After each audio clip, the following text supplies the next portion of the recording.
Heavenly Father, we come before you today. You are our God, our Lord.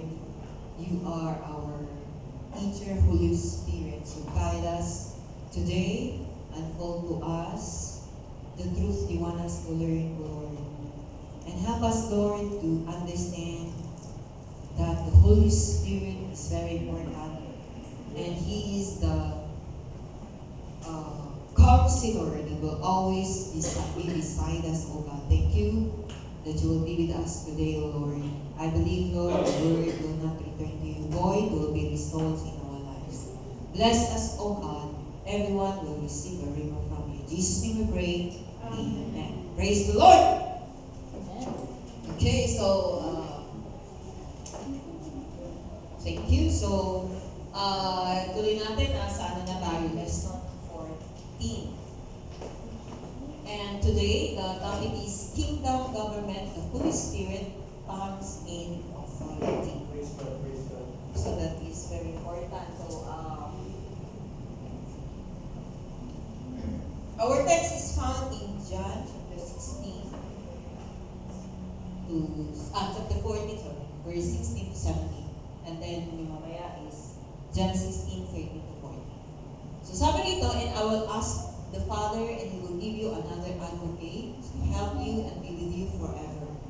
The Spirit of the truth, the world cannot accept Him because it neither sees Him nor knows Him, but you know Him, for He lives with you and will be in you.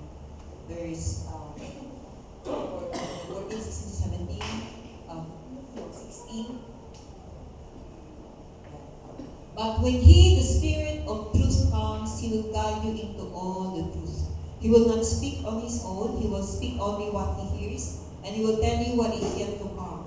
He will glorify me, because it is from me that He will receive what He will make known to you.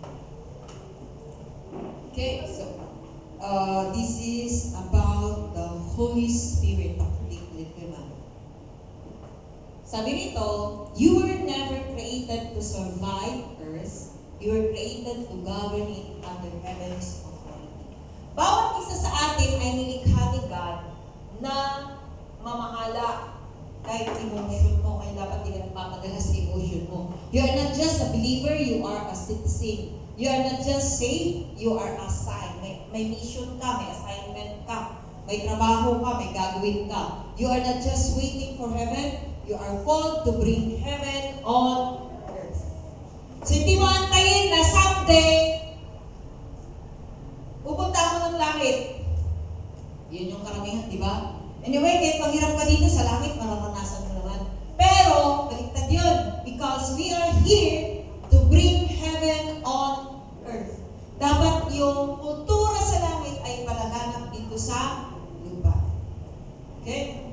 Yung, ang sabi dyan, hindi ka lang mag-survive. Kasi karamihan ngayon, ang isip na nakaprogram sa utak ng bawat isa sa atin, mula bata, which is hindi naman mali, pero kailangan ay mabagong priorities mo lang. Pero ito yung naka-ukit sa utak natin, mag-aral ng mabuti, para umayos ang makakuha ka ng 4 years someday, pwede nga naka-top 10 ka or nalong sa top 3 para makakuha ka ng scholar, para makatapos ka ng pag-aaral at kumuha ka ng kurso pag nakagraduate ka, makapagtrabaho ka, makapagtrabaho ka, may kita ka na, may ahon mo ang buhay mo. So, ang responsibility nakaukit sa bawat isipan natin na ang purpose na ipinanganak ka dito dahil doon sa mga naririnig natin ay para kumita ng pera. At ang hinahabol na ngayon ng tao ay pera. As supposed to be, ang sabi dito, you were created to govern under heaven's authority. That's our assignment. Ibig sabihin ay mamahala. May kakayahan ka na i-control ang iyong emotion. Pero karamihan, emotion ang nagpo-control. May kakayahan ka i-control ang iyong isipan. Pero karamihan yung isip nila, You have to decide, you have your will. Bakit? Iba ba yung isip sa will? Oo, your brain, your thinking, your thoughts. They're different from your will, decision. Kahit anong pumasok sa isip mo, kung hindi ka mag-decide, hindi mo yung gagawin. Last night, excited naman ako kaya pakiramdam ko mag-isa lang ako sa bahay. Mag-isa lang ako sa bahay kagabi, the whole day. Hindi naman whole day kasi umuwi pa sa pastor tapos after lunch, mag-isa lang ako hanggang hapon. Sabi ko, okay lang ako dito. I can handle. So, habang natapos ko yung mga ginagawa ko, I rest. And habang umiiga ako, daming pumapasok sa isipan ko. Parang, mag-grip yung loneliness. Sabi ko, iba pala yung alam mo na mag-isa ka. Pangalawa ay yung, parang iba yung pakiramdam mo na, parang walang patutunguhan yung buhay. Parang ganun pumapasok na isip. Sabi ko, kinuha ko yung cellphone at nagpatugtog ako and then I worship God. So if I allow those thoughts, those thinking na ibig sabihin pumalakot sa isipan ko, hayaan ko siya, i-entertain ko siya, then pwedeng iba yung pakiramdam ko. But papasok pa lang siya, ganun pa rin naisip ko na sa utak ko, I begin to listen to the Christian song. So naiba yung environment. It means you have the ability to control your thoughts. Kung ano yung pumapasok sa isip. Are you here? Yes. Dapat hindi yung isip mo nagko-control sa'yo eh. You have to listen to the Holy Spirit. He will guide you. That's why we need the Holy Spirit. Amen. Na kapag nagpadala ka sa emotion mo o sa pumapasok sa isip mo na hindi naman align sa salita ng Diyos, then madi-discourage ka talaga. Ay sabi niya, no? You have to guide it under heaven's authority. So hindi ka lang mananampalataya, citizen ka ng langit. Heaven. Naglangit ka eh. Hindi naantayin mo nakapunta ka sa langit, but here on earth, we are here to bring heaven on earth. Ay paano hindi naman tayo nakarating sa langit? Paano natin malaman? That's why we have the Bible. We have the principles. We have the laws na nakasulat sa Bible. Pag di natin alam, mamumuhay tayo na kagaya ng mga tao, hindi alam kung ano yung salita ng Diyos. Karamihan kasi iniisip nila, pag pumunta ka sa church, religion. Karamihan kasi kapag nagsalita ka ng about kay God, about kay Jesus Christ, religion. So karamihan ay religion. So sabi rito, you are not saved. You are not just saved. Di ka lang niligtas para sa langit, kundi gawin mo ang iyong assignment. Anong assignment mo? Paulit-ulit natin sinasabi yun. It's our purpose. The reason why we were born. What's the reason why you were born? Paulit-ulit to. So that you will know. You are not just waiting for heaven. You're called to bring heaven on earth. Paano yun? Alam mo yung purpose. At para alam mo, maging powerful yung pag-influence mo, you have to discover your gift. Alamin mo yung abilities mo, alamin mo kung saan ka magaling, alamin mo saan ka feel, mag-influence, at saang lugar mo dadalhin yung heaven. Amen. Praise God. Praise God. It means you bring heaven on earth, yung culture, yung lifestyle, yung ugali, yung practice, yung pananalita mo, yung pananamit mo, yung gawin ka mag-isip. Nag-uumpisa dun eh. The way we think. Paano ka ba mag-isip? Is it a kingdom citizen or not? Dapat mag-isip ka kagaya ng isang citizen sa kaharian ng Diyos. Amen. Praise God.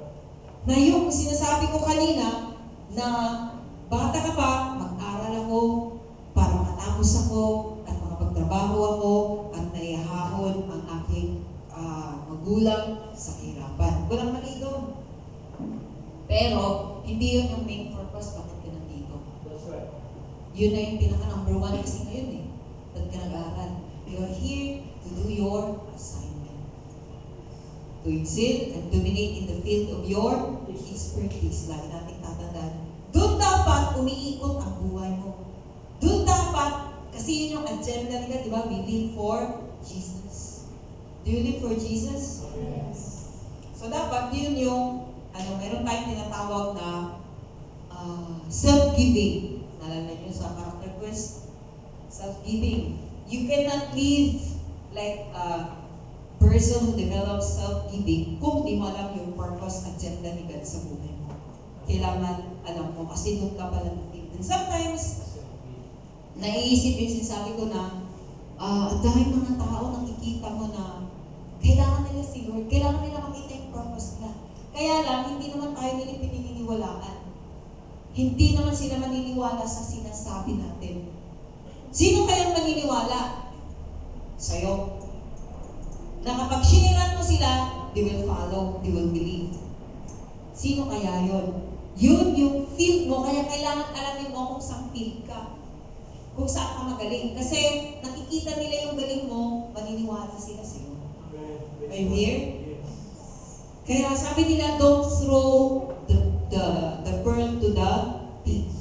Yung mga hindi interesado, hindi yan makikinig sa'yo. Hindi sila interesado eh. Yes, that's right. Pero doon sa mga interesado, makikinig yan sa'yo.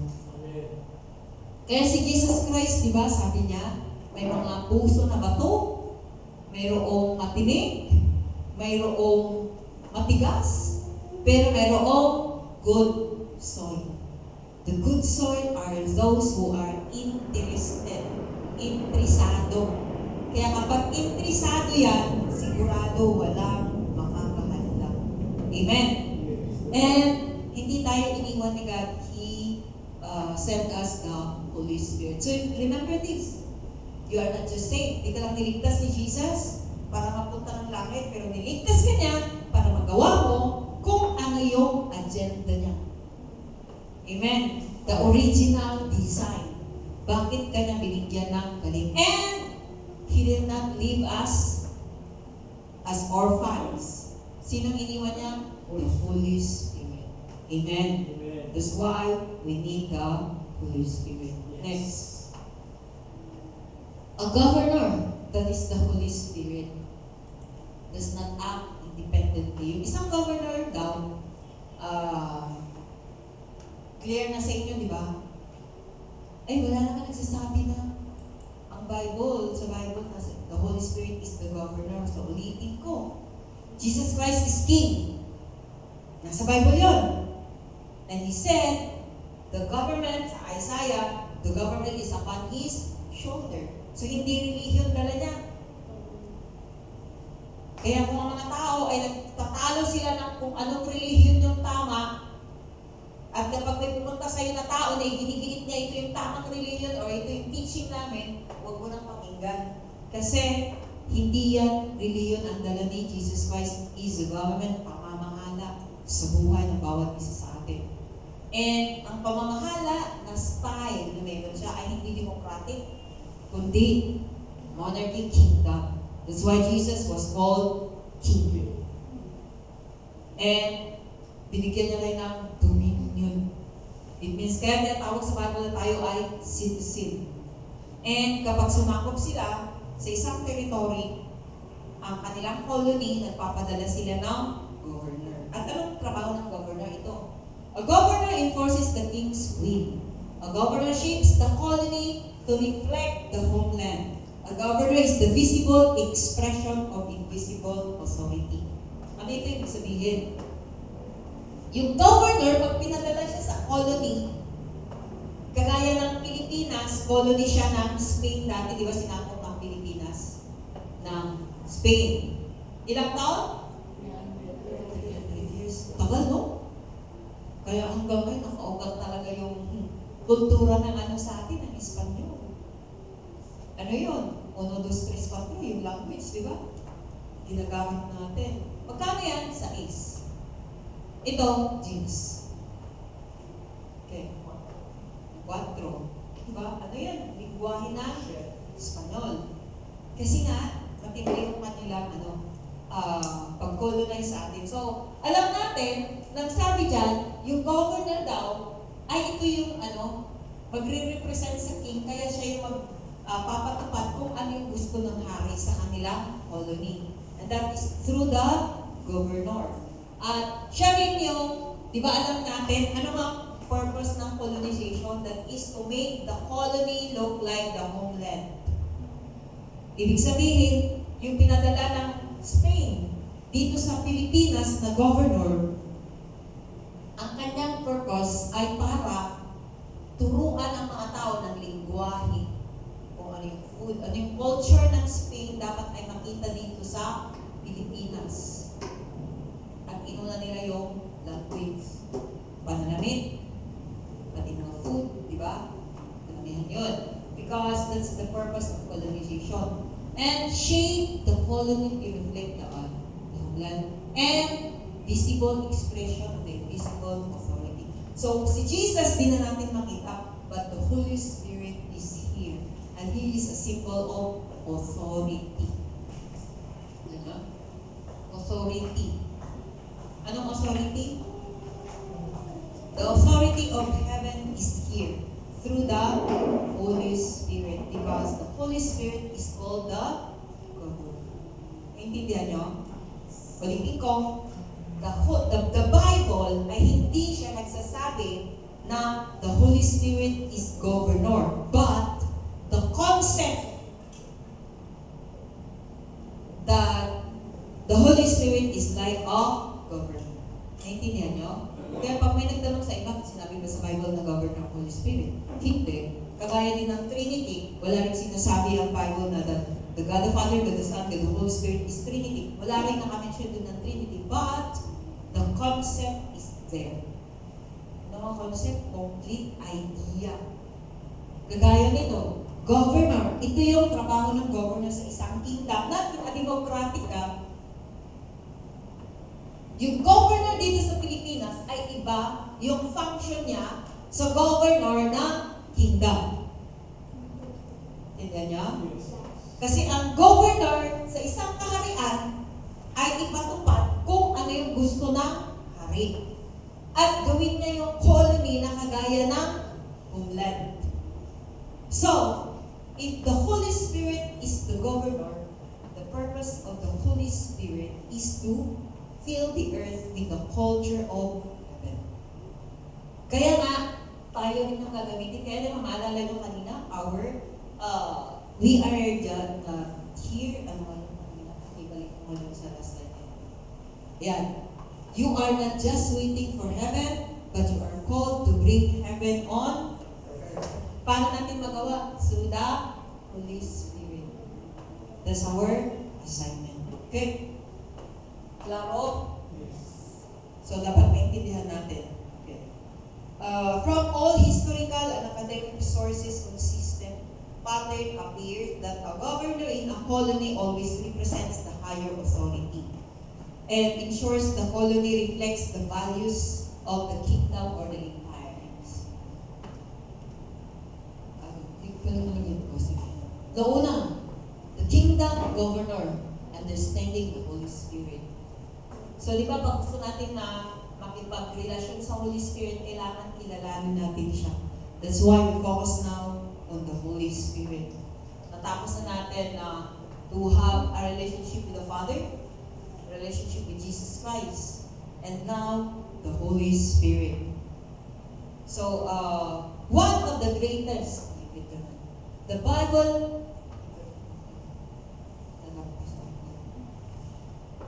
is not a religious book. It is a kingdom constitution revealing how a king governs his territory. And every kingdom that expands into a territory always installs one thing, a governor. So ito yung sinasabi ko kanina. Isang harian, pag siya'y sumako at nagkaroon sila ng colony, na-conquer nila, ginawa nilang colony yan, laging magpapadala ng governor. Okay. And next. And sabi dyan, ang religion daw focuses on rituals, kingdom focuses on government. Kaya ang tao napapagod pumunta sa church. Bakit? Kasi pakaramdam niya, ritual lang. Kasi nga ang utak niya, mag-aral, kumuha ng kurso, makagraduate, magkaroon ng trabaho,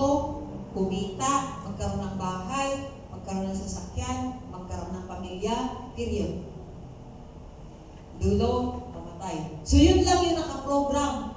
But the kingdom is different, di ba? You're here to do your assignment, to rule and dominate in the field of your expertise and influence the people and infiltrate the system with biblical values, moral, standard, lifestyle, and culture. So yun yung ating trabaho.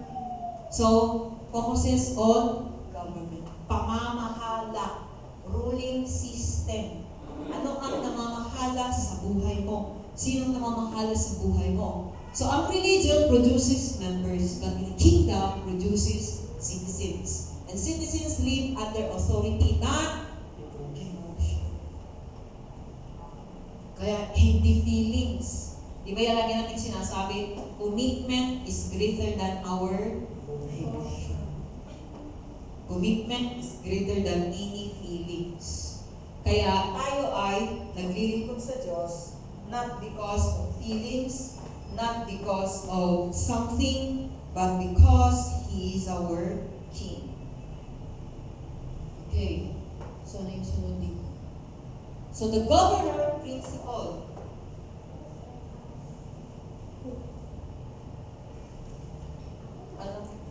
Governor represents the king, enforces the king's will, reproduces kingdom culture, reveals visible authority. Parang inulit ko doon, maparehiro lang dito sa isa. Next, ito yung ano ng governor. So, what is a governor? Ano yung governor? Siya yung official representative ng king sa colony. Sent into a foreign territory, does not act independently, establishes kingdom culture. Kung ano yung kultura sa kaharian ng Diyos, yun yung kanyang i-impose sa kanyang kaharian. So in history, like Rome and Britain, placed governors in colonies to ensure that the colony looked like the homeland. And you could not tell the difference. Kapag ka, ano daw, yung pag-colonize daw sa isang bansa, for example, yung Spain colonize ang Pilipinas for 300 years.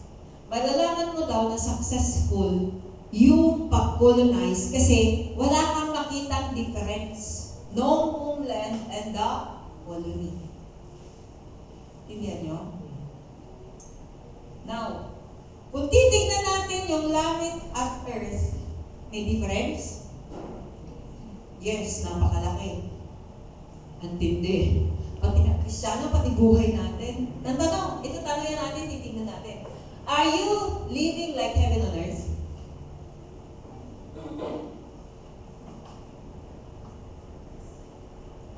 Hindi pa minsan-minsan consistent.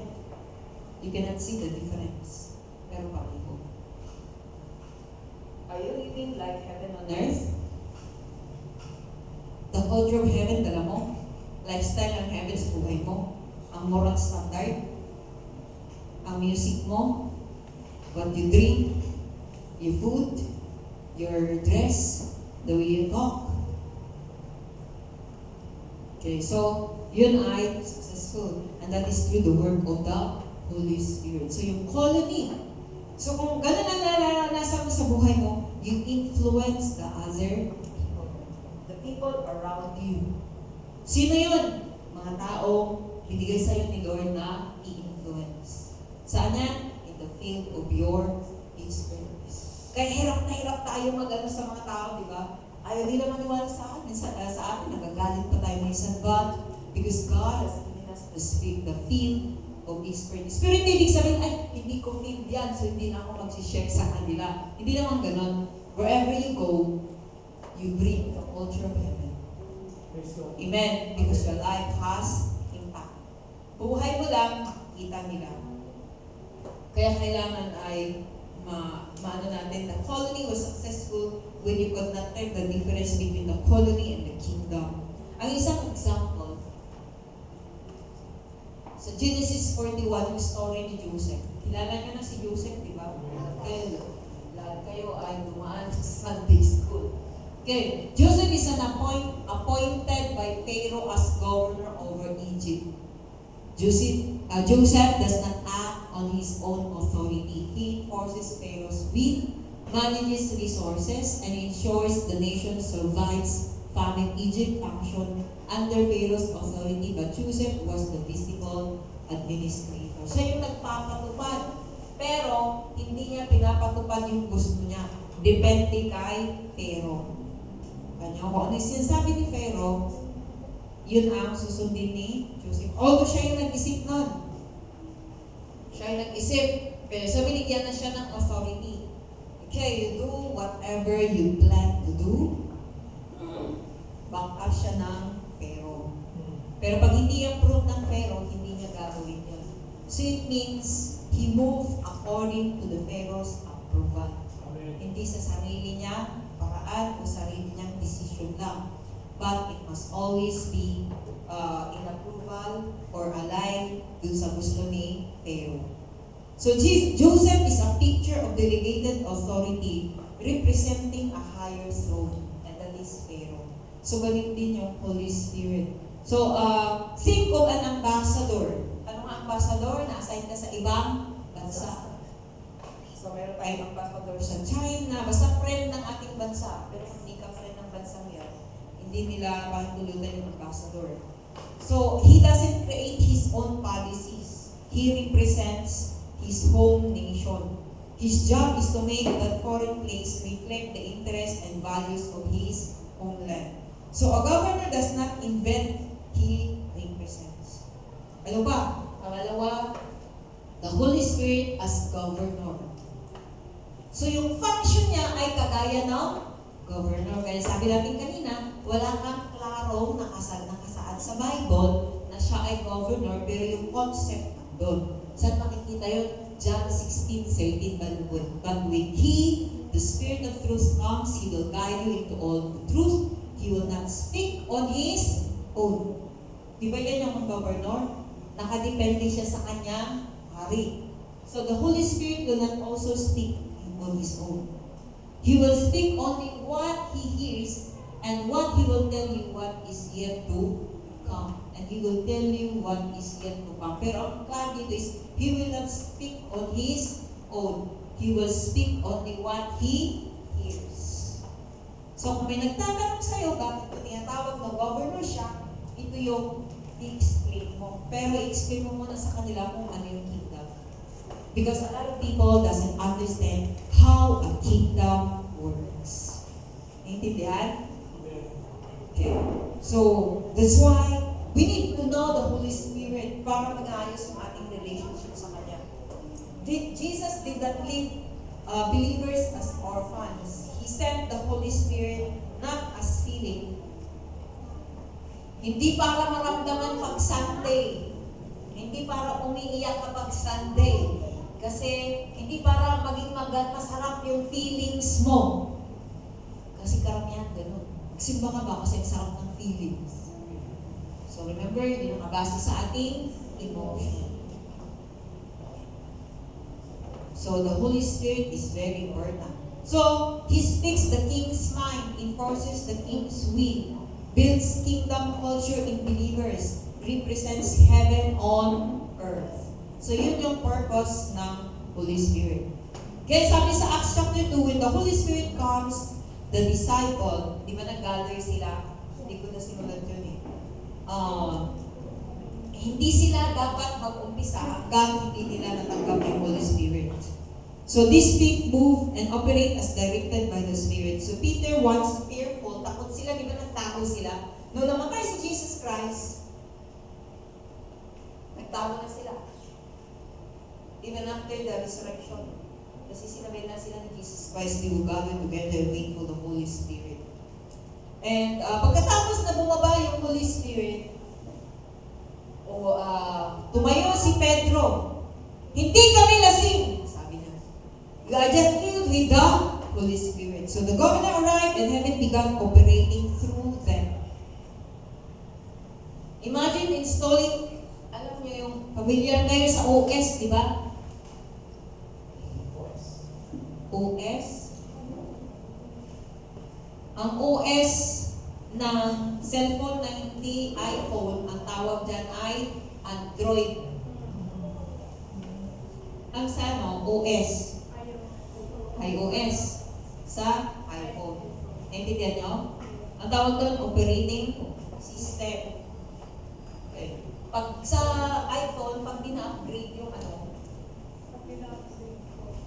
wala na. Kaya yung iPad ko, hindi ko na magamit. Kasi hindi na na-upgrade yung kanyang OS. Hindi ma-open. Okay, so the Holy Spirit is the operating system. Sino nag-ooperate sa buhay mo? Ikaw o ang Holy Spirit? The Holy Spirit is heaven's operating system inside the believer. Number 3. The Holy Spirit as governor sent by Jesus speaks the mind of the King. Di ba yung kanina, he will not speak in his own. Enforces heaven's will. Lives inside the believer. Where the Spirit governs, chaos becomes order, confusion becomes clarity, weakness becomes authority. Okay. Freedom is not the absence of control. It is alignment with the divine government. Are you here? Yes. Ang ang freedom ay hindi kalayaan mula sa control. Ang isip ng tao, malaya na ako, walang magkukontrol sa akin, walang magsasabi sa akin, kasi yun yung iniisip ng tao na kalayaan. But this is a wrong concept. Control is alignment with the divine government. So in Genesis chapter 1, 2, and 3, mababasa nyo doon, pero hindi ko nalagay dyan, the earth was in chaos. Diba, Genesis 1:1, in the beginning, God created the heavens and the earth. Pagdating sa verse 2 and 3, the earth was formless. Walang form. But the Holy Spirit was hovering. So, when the Spirit of God moves, and immediately, order begins. Light, structure, and purpose begin to surface. So, where the Spirit governs, disorder cannot remain. So, kaya pag na-confuse ka, you ask the Holy Spirit. Remember, huwag mo hayaan na ang thinking mo ang mag-control or ang emotion mo mag-control sa'yo. Listen to the Holy Spirit and decide. Amen. Yes. So, a disorganized company hires a strong manager. Within man, systems are established. Confusion is reduced and productivity increases, not because the employees change, but because leadership was established. So, depende yan sa nagpapalakad. Di ba sabi ni Pastor, baka magsasara na yung AC. Bakit yung mga nilalagay nila? Pero hindi naman. Baka magbabago lang ng kanilang pangalan o kaya babaguhin yung kanilang tawag nito, management. So, yan, magbabago. Now, the Holy Spirit is not optional. Makinig ha? The Holy Spirit is not optional. He is governmental necessity. Without Him, you may be religious, but you are not governed. So, remember, hindi religion dala ni Jesus, kundi government. Ibig sabihin, ruling system. Ikaw, the Holy Spirit, God must rule your life. Praise God. Amen. Yes. Okay, so ito yung pinaka. Next. 2 Corinthians 3:17, where there is the Spirit of the Lord, there is freedom. Pag nandyan yung Holy Spirit sa'yo, malaya ka. Ikalayaan ka. It means you are aligning yourself with the divine government. Hindi control, di ba? Alam kasi natin na malaya, walang nagpo-control sa'yo. So when the Holy Spirit came, tingnan natin. Next, number 2. Kingdom language. Kanina, yung una kanina ay the kingdom governor, the Holy Spirit. And now, kapag ito yung kingdom language, the mystery of speaking in tongues. Now, kapag alam mo na you are controlled by the Holy Spirit, He has come upon you the moment you began to speak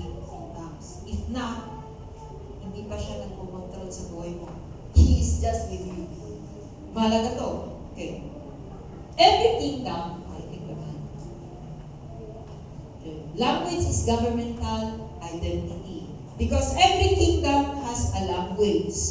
Diba, bawat kaharian o bawat bansa may language. Language carries culture, identity, and authority. If you change people's language, you literally change their thinking.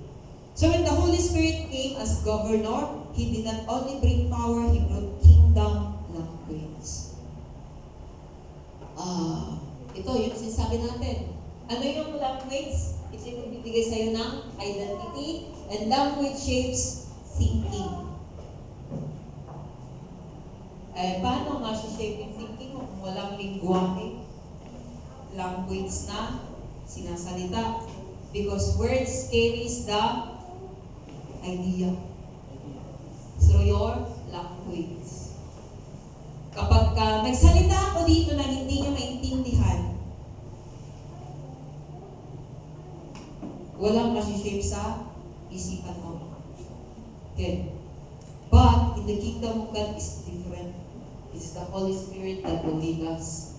Language carries culture and language reveals citizenship. Kasi tatanungin ka man, anong language mo? Anong lingwahe natin?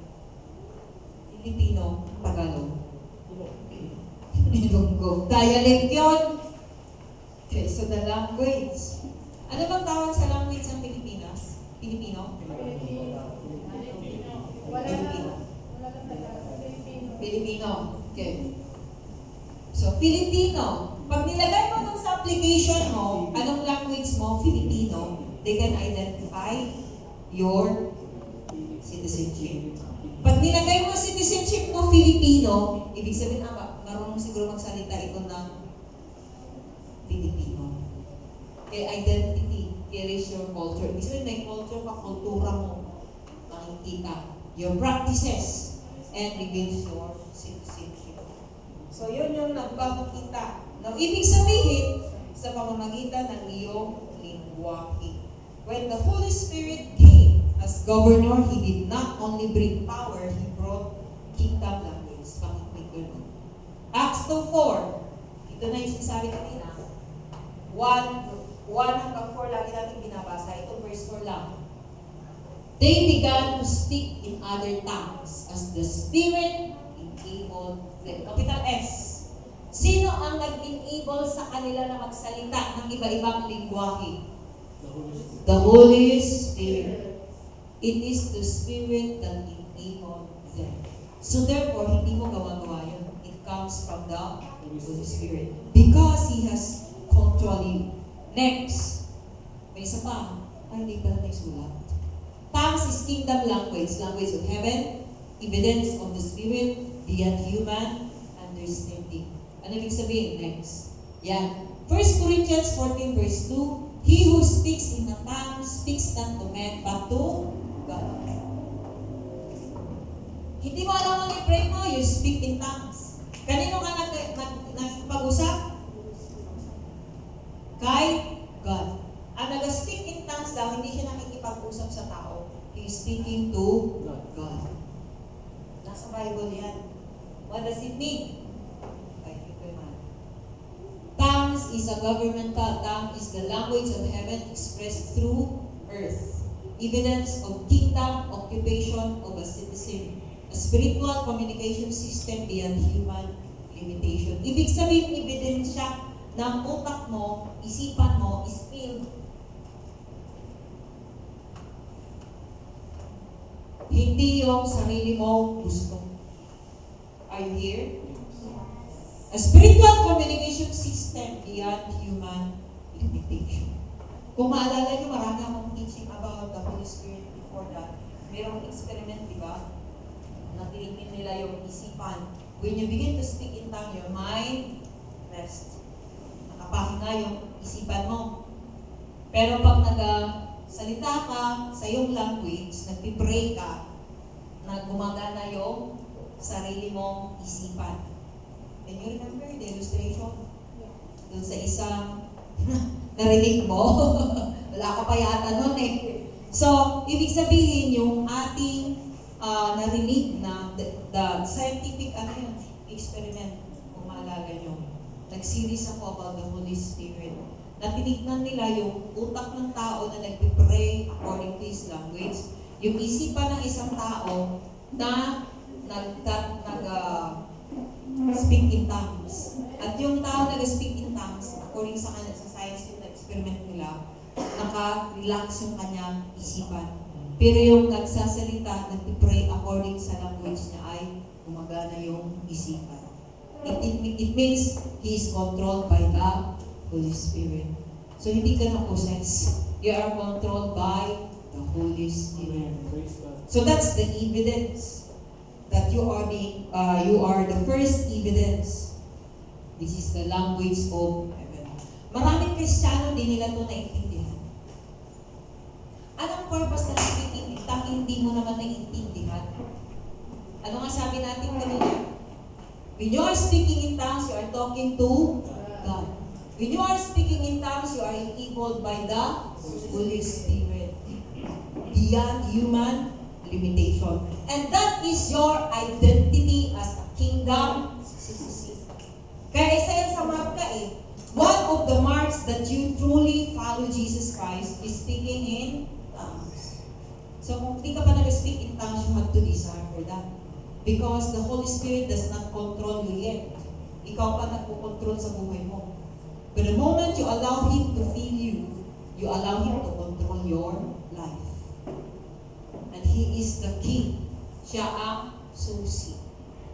Hindi tayo. As the Spirit enabled them. Ibig sabihin, pinapahintulutan mo totally ang nag-control sa buhay mo is the Holy Spirit. Hindi na, kung kailan mo lang siya kailangan, saka mo lang siya tawagin. That's not good relationship. Dapat may quality ang inyong relasyon. Oras, yung kinikwento ko kay Pastor kanina na yung napakinggan mo, how the Jews respect and protect their family. Sabi ng tatay, the worst sa kanyang diary, the worst day of my life. Kasi naglaan siya ng panahon sa kanya, pero nagkabulinya siya yung kanyang mga ginawa nila, yung fishing nila, hindi naging maayos, kaya sa kanya the worst day. Kasi hindi naging maayos yung fishing nila, hindi sila kaano doon ng maayos na mga fish or nakapamingwit kasi nagka-problema sa iba naman ginawa nila. And then, after yung tinignan yung diary ng kanyang anak, iba naman nakalagay. So yung father nakalagay sa kanya is, the worst day of my life. Pero yung anak nakalagay, the best day of my life. Pareho sila ng ginawa. Bakit the best day of my life? Kasi nga, sa isip niya, masaya ako nakasama ko ang tatay ko ng buong araw. So yung tatay nakatutok sa kanilang activity. Magkasama lang kayo, di ba? Sa loob ng bahay, magkasama kayo, nakatutok naman kayo sa sila, kung di mo kayo nag-uusap. Kaya hindi nyo alam ang whereabouts ng bawat isa. Bakit nangyari siya? Ha? Hindi ko alam. Magkasama kayo sa bahay, di mo alam nangyayari. Why? Because the relationship is not good. Bakit? Di ka nag-uusap. Same through the Holy Spirit. You only ask Him kung may kailangan ka. Pero pag wala, hindi mo siya nakausap. Are you here? Supposed to be if we have a good relationship. So in order for you is to have a communication with Him, if you have received your tongues, you can speak in tongues any time of the day. Kaya mahalaga yun. But if you're not speaking in tongues yet, you ask for it because that's one of the signs. Isa sa mga palatandaan na totoo kang sumusunod kay Kristo. Pag hindi, then wala kang pakialam, it means you are not serious with your relationship with Jesus Christ. Remember, we have the responsibility. Your covenant relationship with God, with Jesus Christ and with the Holy Spirit ay maging maayos lang, mag-enjoy mo lang siya kung ginagawa mo ang iyong responsibility. Kaya ang dami ngayon naririnig ka na nagtatampo ako kay Lord kasi hindi niya binigay yung gusto ko. Nagtatampo ako kay Lord kasi bakit kinuha niya yung tatay ko. Nagtatampo ako kay Lord. Bakit? Sarili mo kasi gusto. Sinusunod mo eh. Siyempre, hindi aalaw ni Lord yun. Bakit? Sarili mo ang sinusunod mo. At ikaw pang may magtampo kay God. Do we have the right? No. Everything is already provided. Bakit? Ba't ganun ang reaction ng tao? Because they don't know who God is. How powerful God is. Kaya pagka nakita ko, Lord, you are very powerful. Pero ano kayang gagawin namin para ang taong to ay mabago? It's not mine. Hindi si Lord ang may kasalanan. His power is the same yesterday, today, and forever. Ang pagmamahal niya is perfect. He controls everything, but He will not bypass His word. Pinagkatiwala niya na sa atin yung ating buhay. Hanggang di tayo tumatawag sa Kanya at lumalakad ayon sa Kanyang tuntunin, the Holy Spirit cannot help us. The Holy Spirit or God will not answer your prayer. Are you here? Kaya pag may ginigiit ka na gusto mo at hindi niya sinunod or binigay sa'yo, it means huwag kang magtampo sa Kanya. Tanungin mo kay Lord. Baka iba yung daan mo. Iba sa dinisigno niya sa'yo. This is why it's very important for us to understand what is our responsibility sa ating covenant. So kung di mo alam responsibility mo, you have to know it. Kasi kapag may covenant relationship ka kay God, ayaw ni God ng relasyon. Gusto niya ng covenant relationship. Are you here? You must have a covenant relationship with God the Father, the Holy Spirit, Jesus Christ, and the Holy Spirit.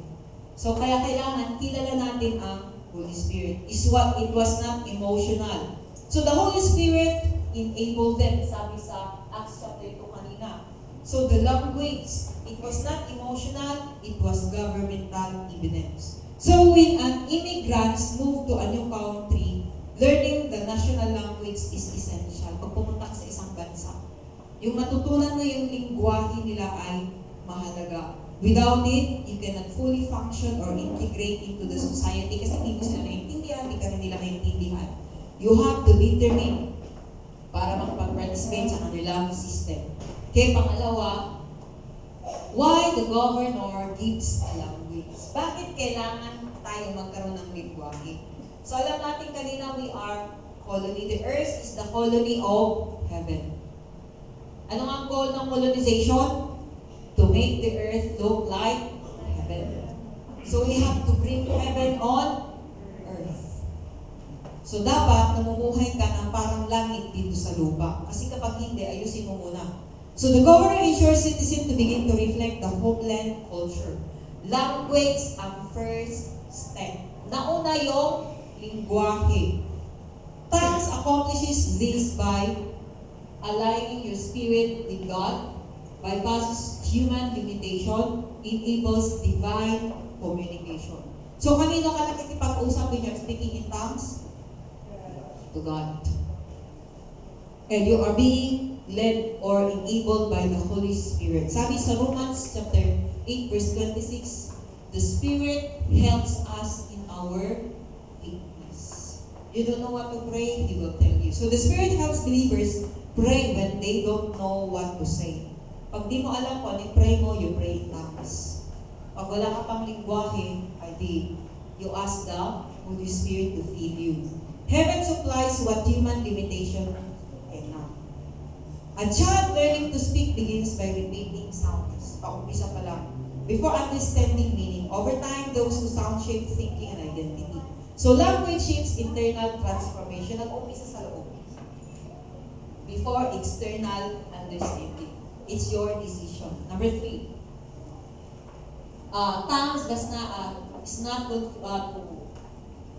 Tongues is not confusion. It is controlled government by order. Not confusion, but order. The Spirit operates in order. God governs beyond understanding. Tongues is controlled expression. So it is God who enable you. So ganun kahalaga ang Holy Spirit. So the world may call it confusion.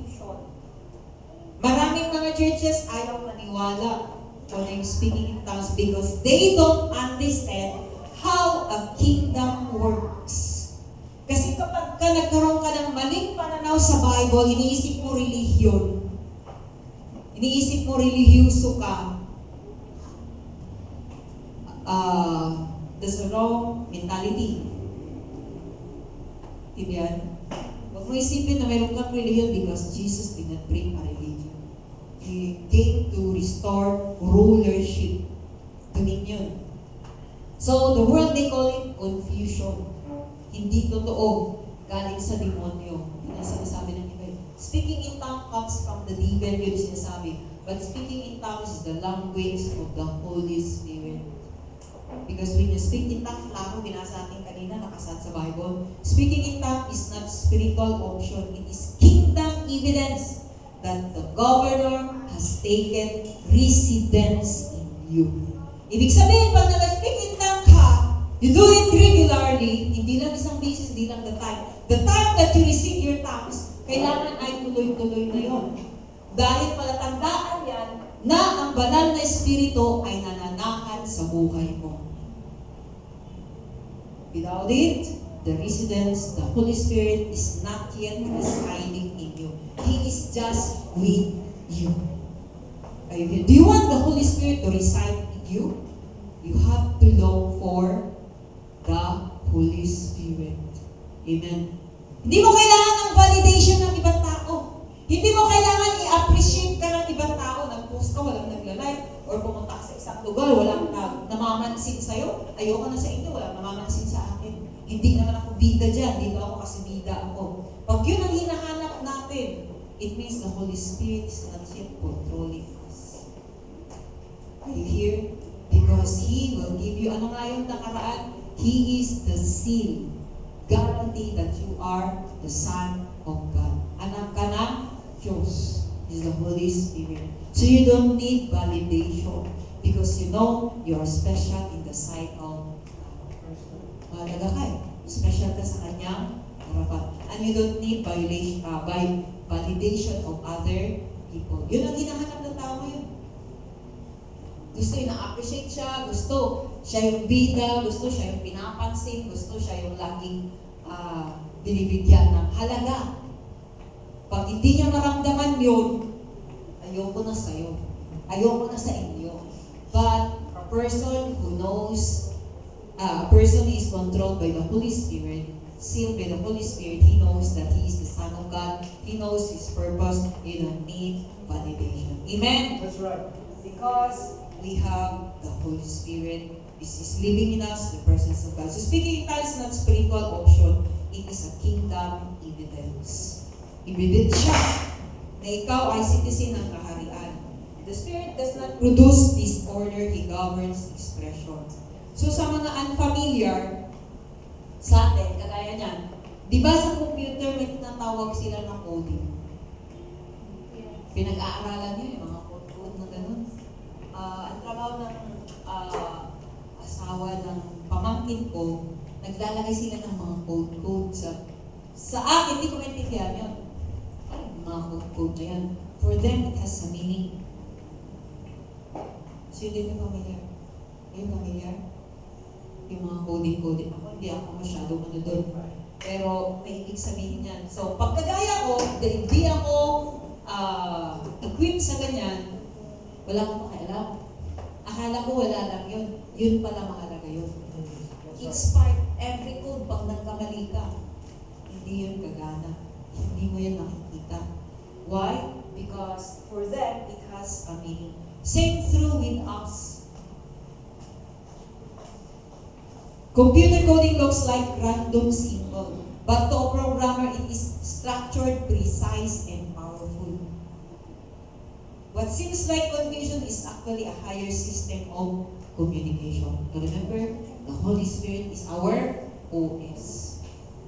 Android, iOS pa kung sa iPhone. Amen? Amen. Are you following? Yes. This is the work of the Holy Spirit. So always depend on the Holy Spirit. So kingdom authority, living under the divine government. Pamamahala. God is ruling your life. So, through the Holy Spirit. Many believers desire power without submission. May kapangyarihan ang Diyos. And His power ay hindi nagbabago, perfect. But in the kingdom system, authority is never self-derived. It is always delegated. You cannot represent a kingdom you are not submitted to. Hindi mo ma-represent ang hari kung wala ka nagkasabit sa aripan o kanyang utusan. Okay. Because authority is governmental delegation. So authority is governmental delegation. Authority comes from the king. It is not self-generated. It requires submission. Pagpapakumbaba. Amen. Praise God. Nagpapakumbaba ka ba sa Lord? Remember, sabi natin, I'm living for Jesus. If you are living for Jesus, you are living His agenda, not your own agenda. Ano nga agenda natin? Mag-aral ng mabuti para makagraduate at makapagtrabaho, kumita ng pera, magkapamilya, tapos mamatay. Yeah. Preparation for nagtatrabaho ka para may preparation ka para sa pagtanda mo. Doon lang, yun lang. That's our own agenda. But the agenda of God is for you to excel in the field of your expertise and influence the people, bring them to church, or influence them with biblical values, lifestyle, and culture. There must be a distinction. Di paano mo sila madala kung pareho kayo ng kultura, edi wala yun. But you have different culture. And that is only begun through the Holy Spirit. So we must have to submit to the authority of the government of heaven. So, pangalawa, sige ko na. Authority is governmental delegation.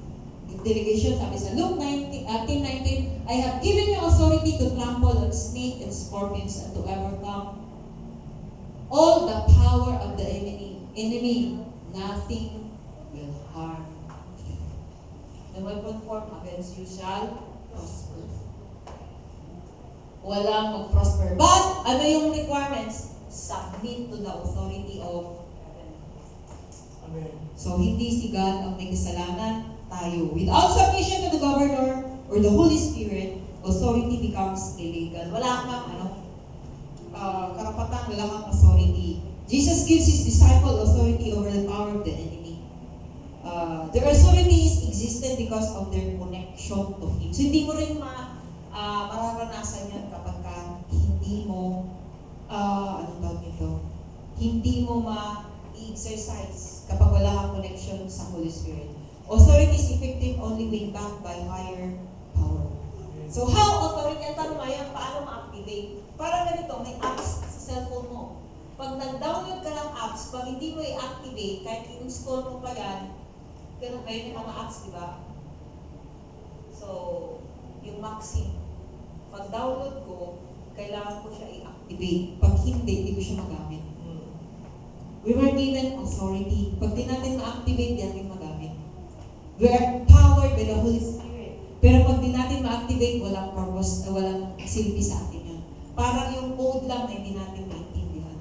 Walang epekto sa buhay natin. Just like right now, I'm teaching you about the Holy Spirit. Pag di mo yan na-activate, yung tinuturo ko sa inyo, it will become useless. The Holy Spirit has no use for you. The Holy Spirit cannot help you. The Holy Spirit is just waiting for you to activate you.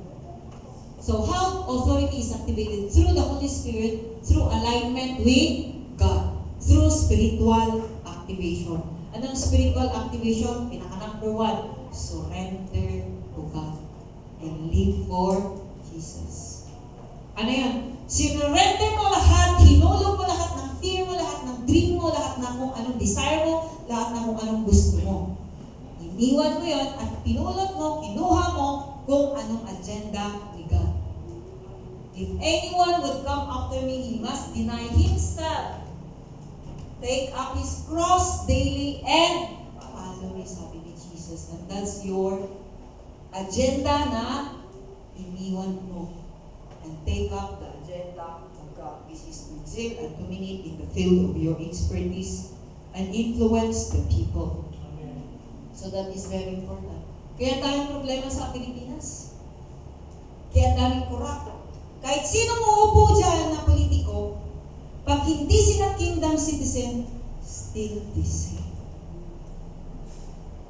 Kaya nga sinasabi ko sa mga estudyante ko lagi, pag galit kayo sa mga corrupt na politiko sa government natin, at kayo ay nangungupya during the exam, during the quiz, wala kayong pinagkaiba, pareho lang kayo.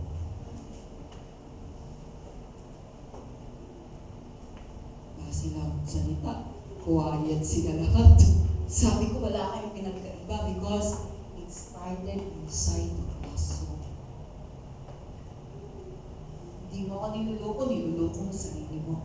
Why? You're just cheating your grade. Hindi yung exam, hindi yung teacher, ikaw yung grade mo yun. Kasi kahit anong gawin mo, sa school kasi mayroon ng online, nakakalas ng test paper, ba din? So it's your decision. So each one of us, kailangan natin gawin yung ating part. It's our responsibility to rise up. Hindi ka dito nabuhay to survive. You are here, you are saved to do your assignment, not your own ambition. Pinanganak ka dito sa mundong ito para kumita at yumaman. Hindi yun. Pinanganak ka dito para gawin kung ano yung agenda ni God, which is to excel in the field of your expertise. Kaya lagi sinasabi, kung magaling ka dyan, huwag mong ipagyabang na ikaw lang ang meron yan. Huwag mong ipagyabang na ikaw lang pinakamatalino. Huwag mong ipagyabang na ikaw lang may ganong klase ng gift because that is given to you by God because you are going to use that in your purpose. Gift without purpose is useless. And knowing the purpose without knowing your gift is also worthless. Walang kabuluhan. Even though you know how to recite, I was born to dominate in the field of my expertise and to influence the people with biblical values, lifestyle, and culture. Pag di mo alam yung gift mo, useless yun. At pag nalaman mo rin yung gift mo at di mo alam yung purpose mo, that is also worthless. Walang kabuluhan. Parehong walang kabuluhan. That's why we need to know our gift and the purpose. And we're going to serve it. So, every one of us. So, the disciples, nung nalaman nila, di ba dati nagtatago sila? But when the Holy Spirit came, naintindihan nila. So, they continue to submit to the Holy Spirit. How to activate? Submit to the Holy Spirit. Leave your own agenda. So, Peter heals the name, sabi niya lang, in the name of Jesus. Na-activate na. Dati nagtago sila. This time, he was bold to say, in the name of Jesus, you are healed. Why? Because he now received the Holy Spirit. The miracle happens not by effort, but by alignment with the authority of Christ. So yung authority na binigay sa atin ni God, anong authority meron ka? You have the ability to control your emotion. You have the ability to control your thinking. Kasi binigyan ka ng authority. Kung di ma-activate yun, kahit alam mo na ganun, hindi mo pa rin makontrol yung emotion. Hindi mo pa rin makontrol yung appetite mo. Hey, are you here? Yes. Can you control your appetite? Yes or no? Yes. God has given you the ability. Activate. It means you submit to the Holy Spirit. Siyempre, nag-submit ka sa Holy Spirit, you will follow Him. Oh, maraming Kristiyano. They can control their emotional, they can control their thinkings, but their appetite, they cannot control. Are you here? Yes. So you listen to the Holy Spirit. Amen. Do we need the Holy Spirit? Yes. Kasi kapag hindi, may control yung appetite mo, naku, magkakasakit ka. Masisira yung katawan mo. Remember, your body is the temple of the Holy Spirit. Pag sinira mo yan, lapot ka kay God. Kaya yung tanong ko kay Hans noon eh, bakit di ka sumama sa kanila? Kasi pag may birthday, ni-invite siya. Di makakalimutan si Hans kasi alam nila may siya kumain. So, he's always invited kasi kahit ano daw ibigay nila sa kanya na klase ng pagkain, basta walang lason, sabi ni Hans, I will try. So, because sa bahay kasi, iba yung luto na natitikman niya kaya wala siyang pili. May mga ayaw siya na gulay pero pag walang choice, kakainin niya rin yun. Pero sabi niya, one time, binigyan siya ng baso na may gin. Pag-amoy niya ng ganon, naamoy niya yung alak. Sabi niya, para hindi sila may usoldo, nalis ako dun sa grupo at tinapon ko yung baso. Kaya sabi niya, tinawag mo si Papa. Tinawagan mo na si Papa na pa. Sunduin mo na ako. Sabi niya kasi, mag-overnight siya doon eh. Sabi niya, sunduin mo na ako, sabi niya. Kasi baka mamaya kung ano pa yung gawin. Sabi ko, bakit? Hindi ka uminom? Eh di ba? Sabi mo makakasira sa katawan. Ba't naman sisirain ko yung katawan ko? Pangalawa, di ba sabi mo, temple of the Holy Spirit. That's why. So, temple of the Holy Spirit, huwag mo sisirain ang katawan mo because that's the temple of the Holy Spirit. The Holy Spirit is residing in you. Can you control your appetite?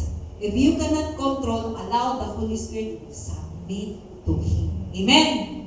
Then submit para ma-activate yung authority. Praise God. Praise God. So we have the ability to control our thinking, we have the ability to control our emotion, we have the ability to control even our appetite if we submit to the authority of the Holy Spirit. Because He is residing in us. Yes. Do you want the Holy Spirit to be with you or to reside in you? Depende sa iyo. And once you align and you activate that authority, pangatlo, ito, how authority flows or be activated, that you will receive power when the Holy Spirit comes with you, and you will be my witnesses in Jerusalem and in all Judea, Samaria, and to the ends of the earth. What does it mean? Ito yun. The kingdom citizen walks in authority. May authority ka. Ibig sabihin, you have the ability to control your thoughts, your things. Yung palibot mo ay pwedeng magulo. Yung palibot mo ay pwedeng may crisis, kagaya ng crisis ngayon. Tataas lahat ng mga commodities, di ba? Lahat ng bilihin. Nagulat ako, sabi ko, daming ukra. Karga ako ganun. Nagulat ako, sabi ko, 70 plus. Ha? Sabi ko, bakit magkano to? Sabi ko, magkano to? Ay, sabi ko, galang yung ukra. 20 pala isang tali. Sabi ko, mas mahal pa sa tali ng string beans. So we cannot control that. Are you here? Ang tendency kasi ng tao, para magsasalita, magagalit, bakit gano'n? No, you have the ability to control. So, hindi balik ko. So, hindi na lang ako bibilihan. Magalit mo yung tindera, wala akong pakialam. Kasi ayaw kong bilhin eh. Mahal na pala. So, ibig sabihin ay, whatever is happening around you, you have the ability to control your emotion, your thinking. Amen. Amen. So, you follow the principle. You have the authority to live by kingdom law. Namumuhay ka ayon sa batas at tuntunin na nakasaad sa Bible. You operate without fear. Hindi ka natatakot. Ano sabi sa 2 Timothy 1:7? Ay, hindi ko pala nilagay. For the Spirit God gave us does not make us timid, but gives us power, love, and self-discipline. Timid dito, fear. Self-discipline. Pag nandyan sa'yo ang Holy Spirit activated, you can discipline yourself. You can control your tongue, you can control your thinking, you can control your appetite, because He has given you the self-discipline. Remember, one of the fruits of the Holy Spirit, self-control. Pag hot-tempered ka, you have the self-control. Sisigaw ka sana. Ganon. O diba? Naninigaw na sana tayo dahil sa galit. Or magmumura ka na sana. Ganyan. Ako, control mo. Why? Discipline. Self-control. Are you here? So because the Holy Spirit is with you, But don't just allow the Holy Spirit to be with you. He must reside in you. So, you does not pray for authority. You walk in it. Does not beg for power. You receive it through governance. You do not live by fear, but of power of a sound mind. Si Daniel ay naglingkod siya sa 4 na hari. Sino una? Yung King of Babylon? Nebuchadnezzar. Diba naging ano yun? Beast. Naging hayop. Pero bumalik siya sa katinoan. No, siya ay nagpakumbaba. Sunod ay si King Cyrus. Sunod si Darius. And last ay si Xerxes. Hindi ko alam kung tama din. Basta 4. Nalimutan ko na pinanood ko yung pelikula. Ang haba kasing pelikula, 2 oras. 2 oras yung pelikula pag ni Daniel. Pero ang ganda. So, yun ang pinagpingkuran ni Daniel. So, dahil siya, he operates under the laws of heaven. Kahit anong gawin sa kanya, nasilos ng mga tao sa kanya, kahit pababain siya sa pwesto or sisiraan siya, God always protect him. Pinagtatanggol siya ni God. So, a citizen of a powerful nation traveling abroad still carries the protection and identity of their country because their passport proves where they belong. So, your identity determines your authority. Who gives you the authority? If God gives you the authority, then you will be protected. Amen. Amen. Basta, you always submit. Paano i-activate yung authority na yun? You always submit. Next. Pwede mo sabihin ito everyday. I am a citizen of the kingdom of God. I am governed by the Holy Spirit. I speak the language of heaven. I walk in delegated authority. My life reveals the kingdom on earth. So, ibig sabihin, pag sinasabi mong citizen ka, anak ka ng Diyos, you are governed by the Holy Spirit. And you speak the language of heaven, that is speaking in tongues. And you have a delegated authority. And your life reveals the kingdom culture, the kingdom of heaven. Yung music mo, iba. The way ka manalita, iba. Hindi ka nagmumura eh. Kahit anong galit mo, hindi ka nagmumura. Why? Because your language is different. And you speak in tongues. You don't use your tongue para gamitin sa masama. You use your tongue to praise, to worship, and to give glory to the King. And makikita sa ating buhay. Now, in your family, makikita ba yung culture ng langit? If your life is governed, a governed life is empowered life. Amen. Diba yung Holy Spirit will empower you? Anong sikreto para ma-activate? You must be governed by Him. You submit. When the Holy Spirit governs you, heaven becomes your operating system. OS. Sinusunod mo. You activate, you function, you live according to the laws and principle of heaven. Authority becomes your lifestyle. Anong authority? It means you have the ability to control your thinking, your emotion, hindi ka nagpapadala. Earth begins to reflect heaven through you. Tongues is the language. Speaking in tongues ang lingwahe mo. So, speaking in tongues does not come from the devil. It comes from God. Amen. The language of the devil is Latin. Latin. So, pag nagpipray ka ng Latin, naintindihan ko ba? Pag di mo naintindihan, huwag mo na ipag-pray yung Latin na yun, baka tinatawag mo ang demonyo. Kaya nga, mayroon pa rin isang dati. Isang doon sa church, sa Kulasi. Dati siyang member ng PDMA. Tapos, may sing-sing sila. Tapos mga certificate dami. So, nung tumanggap siya kay Christ, nag-Bible study kami doon, then later on nag-church na sila. Pero hindi namin alam na marami pala siyang pinatago pa. Later on, may nangyari hindi maganda sa kanya. Sabi nung contact sa kanila doon, assign doon na nag-disciple, sabi, kaisip tawag niya, kaisip baka may tinatago ka pa dyan eh. So nilabas niya, so tinawagan kami yung pala meron. And meron daw silang prayer. Ang prayer nila Latin. Sabi ko, kaisip naiintindihan mo yung na-pray na yan dati? Sabi niya, wala, basta sabi lang nila. Alam ko na kaya siguro nawala yung mga ngipin mo.